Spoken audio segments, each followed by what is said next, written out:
حدیث میں آتا ہے کہ اگر تم نماز پڑھ رہے ہو اور تم یہ دیکھو کہ کوئی شخص تمہیں دیکھ رہا ہے تو تم سجدہ لمبا کر دو تو یہ شرک ہے۔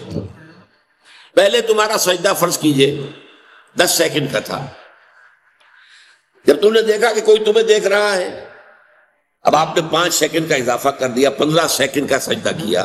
یہ 5 سیکنڈ کس کو سجدہ کیا آپ نے؟ یہ اللہ کے لیے نہیں ہے، یہ اس شخص کو دکھانے کے لیے۔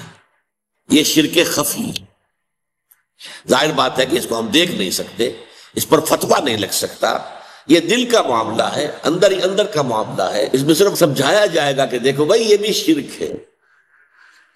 حضور نے فرمایا کہ شرک خفی کو پہچاننا اتنا مشکل ہے جتنا کہ کسی گھپ اندھیری رات کے اندر کسی سیاہ پتھر پر چلنے والی سیاہ چیونٹی کو دیکھنا مشکل ہے۔